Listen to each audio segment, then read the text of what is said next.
दोस्तों, पिछली वीडियो में मैंने जाना मोबाइल का इस्तेमाल हम कैसे करते हैं और मोबाइल के क्या फायदे हैं और क्या नुकसान हैं, इसके बारे में हम पिछली वीडियो में जान चुके हैं, जिसका लिंक आपको ऊपर आई बटन में मिल जाएगा और नीचे डिस्क्रिप्शन बॉक्स में मिल जाएगा। तो दोस्तों, अब आइए इस वीडियो को शुरू करते हैं। दोस्तों, यूट्यूब पर वीडियो सुनने वालों में से 80% लोग यूथ हैं। मैं चाहता हूँ कि सक्सेस पर काम करने के लिए आप अपनी यह हैबिट चेंज कर दो। जो भी न्यू ईयर में आप करना चाहते हो, उसमें यह एक मोबाइल भी है जो आपको आपके गोल की तरफ जाने से रोक रहा है। हो सकता है आपको कभी बुरा फील होता है, आपको बेवजह बुरा फील होता है, वह ज्यादा मोबाइल फोन यूज करने की वजह से हो रहा है, क्योंकि आपके माइंड की पूरी तरह से 12 बज चुकी है, जिसकी वजह से आप न्यू ईयर पर बनाए गए गोल पर काम नहीं कर पा रहे हो। दोस्तों, पिछली वीडियो में मैंने बताया था कि आपके ये 3124 घंटे कहाँ वेस्ट हो रहे हैं। शायद इसमें मोबाइल सबसे बड़ा रीजन है, इसलिए मुझे इतनी रिसर्च बतानी पड़ी है ताकि आप डरो, आपको फिक्र हो, आप आने वाले नए साल से मोबाइल के यूज को कंट्रोल करो अपने गोल को अचीव करने के लिए। कहीं ऐसा न हो कि मोबाइल आपको यूज करे आपको अपने गोल से दूर करने के लिए। तो आइए अब बात करते हैं energy plus mind plus body plus goal plus schedule के बारे में। दोस्तों, सारा खेल जो है वो अपनी एनर्जी को एनालिसिस करने का है, अपनी बॉडी और माइंड को समझने का, और फिर देखो कि आपके पास जो टाइम है उस टाइम से अपने गोल को कैसे अचीव कर सकते हो। आपके अंदर एनर्जी नहीं रहेगी तो आप प्रोडक्टिव कैसे रहोगे, आपका काम करने का मन नहीं करेगा, आलस आएगा, दिन को भी नींद जैसा फील होगा। जैसा कि मैंने वीडियो की शुरुआत में बताया था कि आपके पास 3124 घंटे एक साल में बचते हैं, जिसे आप बुक रीडिंग में लगा सकते हो, जिससे आप दूसरे प्रोडक्टिव काम में लगा सकते हो, जिसे आप एक्स्ट्रा इनकम के कामों में लगा सकते हो, जिसे आप ऑनलाइन कोर्स में लगा सकते हो। लेकिन उसके लिए एनर्जी तो रहे, मोटिवेशन तो रहे। एनर्जी को लगानी है माइंड और बॉडी में। अब यह एनर्जी कहाँ से आएगी वो मैं आपको बताऊंगा, वो भी शेड्यूल बनाकर कि मुझे इस टाइम में यह चीजें करनी है। सारी चीजें नजरों में होनी चाहिए। ऐसा नहीं कि कल प्लानिंग बनाई और आज भूल गए। यह सब करना है गोल को अचीव करने के लिए, लेकिन पहले गोल को समझना होता है। गोल को तोड़कर छोटे छोटे पार्ट में बनाओ। तो बताइए आपके क्या क्या गोल हैं 2024 के लिए, आने वाले साल के लिए, या फिर इस साल के बचे हुए मंथ के लिए आपके क्या क्या गोल हैं। बताइए आप अपने आने वाले एक्स्ट्रा 3124 घंटे कहाँ दे रहे हो। क्या आप ऐसे ही हर सवाल की तरह अनकॉन्शियसली जीना चाहते हो, आपको पता भी नहीं हो कि आपका एक्स्ट्रा टाइम कहाँ जा रहा है, या फिर आपको अब आने वाला पूरा टाइम ट्रैक करना है, गोल सेट करने हैं, शेड्यूल बनाने हैं। क्या आपने वो सारे गोल छोटे छोटे पार्ट में बांटे?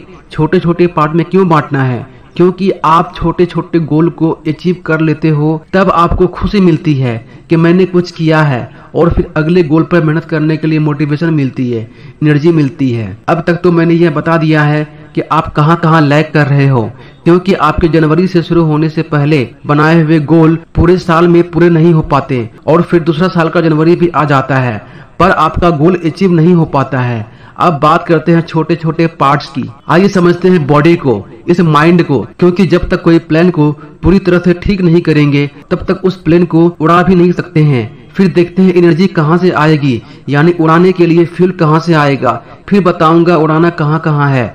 अगर आपको दिल्ली से मुंबई जाना है तो पहले कैसे उस प्लेन को ऊपर ले जाना है, कैसे हवा में रखना है, कैसे छोटे छोटे गोल को अचीव करने हैं, फिर कैसे लैंड करना है। फिर बताऊंगा कैसे टाइम की भी प्लानिंग करनी है, कैसे राइट टाइम पर ही प्लेन को नीचे लैंड करवाना है, कैसे शेड्यूल को फॉलो करना है, जिसके बीच में आलस नहीं आएगा, जिसके बीच में टालने की आदत नहीं आएगी, जिसके बीच में डर नहीं आएगा, जिसके बीच में शुरुआत कहाँ से करें यह कंफ्यूजन नहीं आएगा, जिसके बीच में परफेक्शन के पीछे रोना भी नहीं आएगा, जिसके बीच में कॉन्फिडेंस की कमी नहीं आएगी, जिसके बीच में मोटिवेशन की भी कमी नहीं आएगी। तो आइए इस वीडियो से सीखते हैं पूरी तरह से मेंटली और फिजिकली फिट रहते हुए लाइफ के गोल को एक के बाद एक अचीव करते हुए कैसे जिए। आइए जानते हैं मेंटलिटी के बारे में। मैं आपको जो भी बातें बताने वाला हूँ वो आपके लिए लाइफ चेंजिंग है। चलिए अब तक जितनी भी मिस्टेक की है, जितना भी टाइम वेस्ट किया है, अब ठीक से सारी चीज को करते हैं। मैं साथ हूँ और मैं भी इसी चैलेंज में पार्टिसिपेट कर रहा हूँ, क्योंकि मेरे अपने भी बहुत से गोल हैं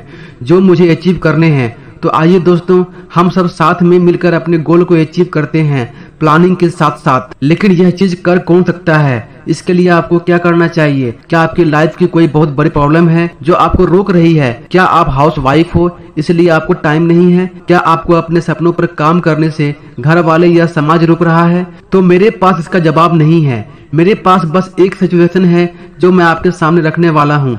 आप खुद डिसाइड करो कि आपको अगर आपके साथ ऐसा हो तब भी क्या आप बहाने लेकर आते हो। तो वह सिचुएशन है कि अगर आपके पास केवल 6 महीने ही हो जीने के लिए, आपकी लाइफ 6 महीने के बाद खत्म होने वाली है। क्या आप 10 साल में जो बनने वाले हो तो केवल 6 महीने में बन सकते हो? क्या आपको पता चल जाए कि आप 6 महीने में मरने वाले हो तो क्या आप अपने कोई भी सपने अधूरे छोड़ोगे? आप अपने टैलेंट को वेस्ट जाने देंगे? क्या आप यह सोचेंगे कि मैं तो हाउस वाइफ हूँ, मुझे घर के भी काम करने होते हैं? क्या आप अपनी छोटी उम्र की वजह से रुके रहोगे? क्या आप खुद को जाने बिना ही मर जाओगे? क्या आप डेथ बेड पर यह सोचते मर जाओगे कि मैं कुछ नहीं कर सकता, बस लेकिन करता रहा और अब काश करके मर गया? जब आपको पता चल जाए कि आपके पास लिमिटेड टाइम है, तब क्या आपका टाइम मोबाइल में वेस्ट होगा, सोशल मीडिया में वेस्ट होगा? तब क्या आप ज्यादा बातें करोगे? तब क्या आपको सुबह 5 बजे उठने में परेशानी होगी? तब क्या आपको सप्ताह में 40 घंटे काम करने में दिक्कतें होंगी? तब क्या आप एक्टिव फील नहीं करोगे? सिर्फ 6 महीने बचे हैं, तब क्या आप अपने आप को यह बोलोगे कि मेरी हालत टाइट है? आपके गोल को, आपके सपनों को इस बात से फर्क नहीं पड़ता है कि आपकी हालत कितनी टाइट है, आपके सपनों को फर्क पड़ता है कि आप कितने टाइट हो। आपके पास 6 महीने हो केवल। क्या तब आपको टाइट करने के लिए, स्ट्रॉन्ग करने के लिए मोटिवेट करना होगा या मोटिवेशन आपके अंदर आ जाएगा?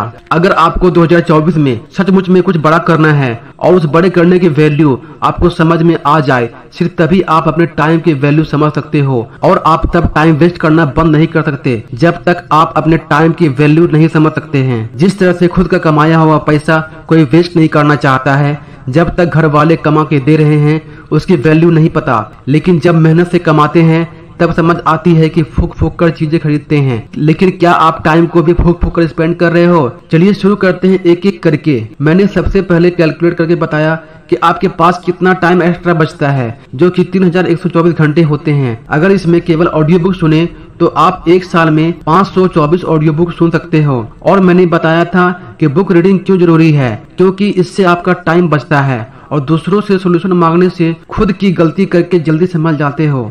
फिर मैंने बताया था कि आपके बचे हुए 3124 घंटे कहाँ जा रहे हैं, जिसमें ऑलमोस्ट लोग अनकॉन्शियस होते हैं, पता ही नहीं होता है कि कहाँ जा रहे हैं।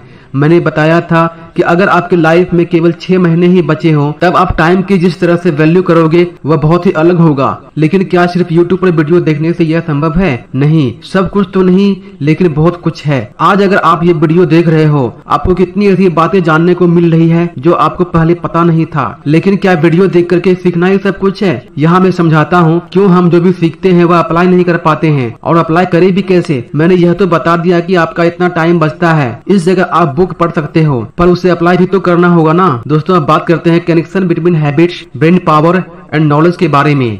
अब मैं आपको नॉलेज, हैबिट और ब्रेन पावर के बीच का कनेक्शन बताता हूँ। आप कोई भी नई चीज सीखते हो, बुक रीडिंग से, इंटरनेट से कोई लेसन सीख रहे हो, तो वह आपको कब तक याद रहेंगे इस बात पर डिपेंड करता है कि आपकी ब्रेन मेमोरी कैसी है। सबकी ब्रेन पावर अलग अलग है, लेकिन भूलेंगे सब। कोई जल्दी भूलेगा तो कोई लेट से भूलेगा। इंसान भूलता ही है, इसी वजह से अकाउंट सब्जेक्ट बनी है, वरना लिख कर हिसाब क्यों करते। तो नॉलेज आप कोई भी ले लीजिए, एक टाइम के बाद चाहे 10 साल के बाद आप उसे भूल ही जाओगे। अब ध्यान से सुनना जो मैं आपको बताने वाला हूँ। अब आप नॉलेज को अलग नजर से देखेंगे कि यह क्या है। जब तक कोई चीज जिसे आपने सीखी है उसे हैबिट नहीं बना लेते तो वह चीज भूल जाओगे। अगर हैबिट बना ली है तो आपके ऊपर उसे याद रखने का प्रेशर नहीं रहेगा। दोस्तों, एक बात मैं आपको बता देता हूँ। दोस्तों, हर ज्ञान को जब भी आप लो, उसे भूलने से पहले अपना लो, उसे अपने हैबिट में डाल दो। या अगर लगे कि वह आपके काम का नहीं है तो उसे भूल जाने में कोई दिक्कत नहीं है। यही है मेन पॉइंट। जब किसी भी सीखी हुई बात को हैबिट में कन्वर्ट करते हो तब आपको यह फायदे होते हैं। पहला फायदा, एक तो बार बार याद नहीं करना पड़ता है, क्योंकि अब वो आपकी हैबिट बन चुकी है, उसे करना आप भूलोगे नहीं। जैसे कि अगर आपकी बुक पढ़ने की हैबिट बन गई है, यूट्यूब पर इंफॉर्मेटिव वीडियो देखने की हैबिट बन गई है, अपनी लाइफ को लिख कर एनालिसिस करने की हैबिट बन गई है, खाली समय में अपने पास से लेसन सीखने की हैबिट बन गई है, यह सब अगर ऐड कर दी तब यह आपको करना नहीं पड़ेगा, यह अपने आप करने बैठ जाओगे। आप ऑटो पायलट में वह चीज करोगे। दूसरा, जब कोई काम आपकी हैबिट बन जाती है, जैसे यहाँ मैं एग्जांपल लेता हूँ सुबह जल्दी उठने का, तो अगर आपकी यह हैबिट बन गई है तो आपको रोज रोज एनर्जी और मोटिवेशन की जरूरत नहीं पड़ेगी।